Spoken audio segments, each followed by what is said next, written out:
Apakah susu protein bisa membantu kalian menurunkan berat badan lebih cepat? Apakah kalian membutuhkan susu protein dan bagaimana cara menggunakan susu protein yang tepat? Yuk kita bahas semuanya di video hari ini. Let's go!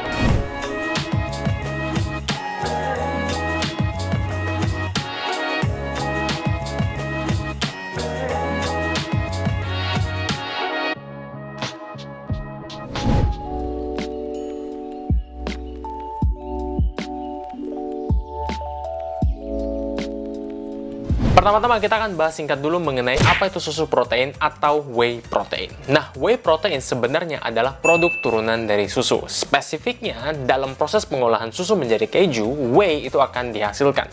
Whey mengandung protein yang tinggi dengan kalori yang lebih rendah, sehingga seringkali digunakan sebagai suplemen untuk mereka yang sedang menurunkan berat badan ataupun yang sedang ingin meningkatkan massa otot. BTW jangan lupa untuk nonton video ini sampai selesai, karena di akhir video saya akan merekomendasikan merek protein yang saya gunakan sekarang, dan saya juga akan membagikan kode promo yang bisa kalian gunakan untuk mendapatkan potongan harga spesial. Pertanyaannya sekarang, apakah benar whey bisa menurunkan berat badan? Jawaban singkatnya, tergantung pola makan kalian di luar konsumsi whey protein itu. Kalau kalian minum whey protein tapi pola makan kalian amburadul, kalian juga masih surplus kalorinya, ya kalian tidak bisa menurunkan berat badan. Karena whey itu sendiri bukan minuman ajaib yang bisa bikin kalian turun berat badan secara tiba-tiba. Tapi menggunakan whey protein dengan tepat itu bisa banget membantu kalian mencapai target ini dengan lebih baik, terutama untuk urusan konsumsi protein harian. Karena selama menurunkan berat badan, walaupun hal utama yang perlu diperhatikan adalah defisit kalori atau keseimbangan kalori, tapi bagaimana kita membagi jumlah kalori tersebut ke dalam makronutrien yang tepat itu juga penting. Jadi berapa proteinnya, berapa karbohidratnya, berapa lemaknya. Nah, terutama untuk protein yang fungsinya antara lain sebagai bahan baku untuk pembentukan otot, sebagai bahan baku enzim untuk transport nutrien, dan fungsi-fungsi kesehatan lainnya. Protein juga berguna dalam meningkatkan rasa kenyang, dan proses pencernaannya itu memerlukan kalori yang lebih besar dibandingkan dengan karbohidrat dan lemak.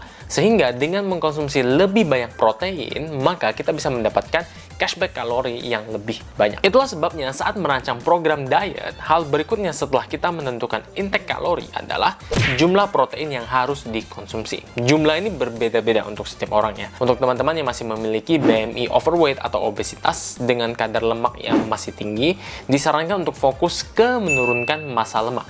Jadi fokus ke fat loss terlebih dahulu. Sehingga konsumsi proteinnya juga biasanya tidak terlalu tinggi. Kurang lebih hanya sekitar 1,2 sampai 1,5 gram per kilogram berat badan. Sebaliknya, untuk teman-teman yang ingin meningkatkan massa otot, range yang disarankan kurang lebih adalah 1,6 hingga 2,2 gram per kilogram berat badan. Atau biasanya ya kita pukul rata aja sebesar kurang lebih 2 gram per kilogram berat badan. Yang terakhir, untuk teman-teman yang sekedar ingin menjaga massa otot, sebenarnya bisa dengan mengkonsumsi protein sesuai dengan angka kecukupan gizi, yaitu kurang lebih di angka 0,8 sampai 1 gram per kilogram berat badan. Saya beri contoh ya supaya lebih mudah dipahami. Saya dengan berat badan 70 kg dengan target meningkatkan massa otot perlu mengkonsumsi kurang lebih sebanyak 2 gram per kilogram berat badan, sehingga total protein yang perlu saya konsumsi dalam satu hari adalah kurang lebih 140 gram. Nah, 140 gram ini itu tidak sama dengan katakan 140 gram dada ayam. Jadi setiap makanan itu memiliki kadar protein, jumlah protein yang berbeda. Contohnya, 100 gram dada ayam mateng itu memberikan kurang lebih 30 gram protein. Satu butir telur itu memberikan 6 gram protein dan 5 gram lemak. Lalu contoh lainnya 100 gram tempe misalnya itu memberikan 19 gram protein. Sehingga untuk mencukupi kebutuhan 140 gram protein ini, saya perlu mengkonsumsi kurang lebih ya sekitar 300 gram dada ayam, 200 gram tempe, dan 2 butir telur ayam. Dengan total nanti semuanya itu menjadi 140 gram protein. Menu makanan ini sebenarnya gampang-gampang susah ya untuk dipenuhi, karena saya setiap harinya juga makannya cukup fleksibel, mengikuti apa yang keluarga saya makan.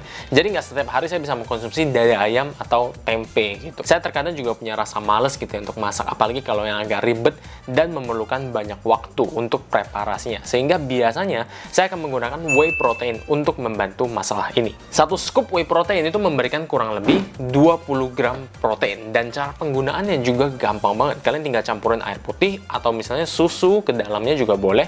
Kocok Selesai, tinggal diminum. Dan kalian sudah mendapatkan 20 gram protein dengan mudah. Lalu seberapa banyak sih sebenarnya whey protein atau susu protein yang kamu butuhkan? Itu kembali lagi ke diri kita masing-masing. Kalau kamu bisa mendapatkan protein dari sumber real foods dengan mudah, ya sebenarnya kamu nggak perlu whey protein atau susu protein sama sekali. Tapi buat kamu yang kesulitan memenuhi kebutuhan protein setiap harinya, kamu bisa banget menggunakan whey protein sebagai suplemen.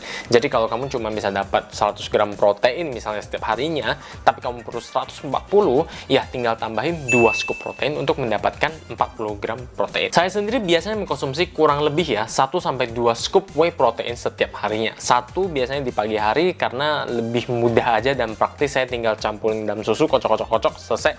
Udah, saya bisa langsung kerja gitu. Satu lagi biasanya itu sebelum atau sesudah latihan, tergantung dari asupan protein saya di meal sebelumnya. Nah, merek whey protein yang sekarang sedang saya gunakan itu adalah Puro. Alasan kenapa akhirnya saya beralih ke Puro adalah satu, karena transparansi dengan konsumennya. Puro sudah melakukan pemeriksaan ke lab ketiga untuk memastikan bahwa kadar protein yang sebenarnya dan diklaim pada label itu sama. Jadi nggak ada tepu-tepu nih. Kalau misalnya dia tulis proteinnya segini, ya berarti segini. Profil asam aminonya juga sama. Yang ditulis segini, yang ditemukan juga segini. Puro juga adalah brand pertama dari Indonesia yang sudah tersertifikasi oleh Labdoor, sebuah perusahaan yang bergerak dalam bidang pengecekan mutu dan kualitas suplemen dunia. Yang kedua, Puro tidak melakukan praktek amino spiking. Jadi sebuah praktek mencampurkan asam amino tambahan yang tidak berkualitas ke dalam produk whey protein.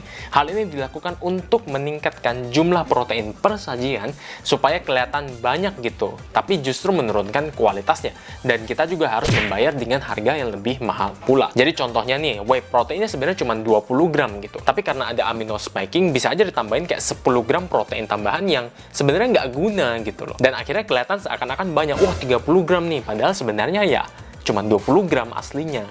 Nah, alasan ketiga pentingnya ini buat saya yang cuan oriented orangnya. Here comes the money. Here we go.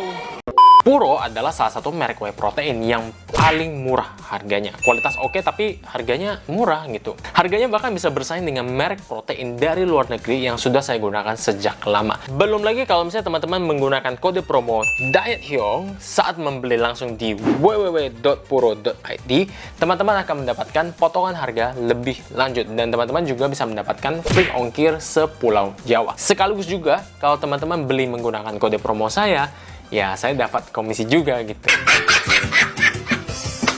Dan uangnya bisa saya gunakan untuk mengupgrade peralatan kamera atau buat naikin gaji editor gitu kan. Mantap kan editor? Supaya kontennya jadi lebih keren. Nah, teman-teman lagi kan yang untung. Cuan bareng kan kita. Oke, sekian buat video hari ini. Kalau teman-teman masih punya pertanyaan, silahkan tanyakan di kolom komentar di bawah. Dan sebenarnya saya udah pernah bikin juga satu video khusus tentang whey protein yang bisa teman-teman tonton di sini. Oke, ini kenapa saya pegang terus ya, saking cintanya. Oke, jadi silahkan klik aja, lihat penjelasannya lebih lanjut lagi, lebih detail lagi tentang whey protein. Oke, semoga video ini bermanfaat. See you in the next video.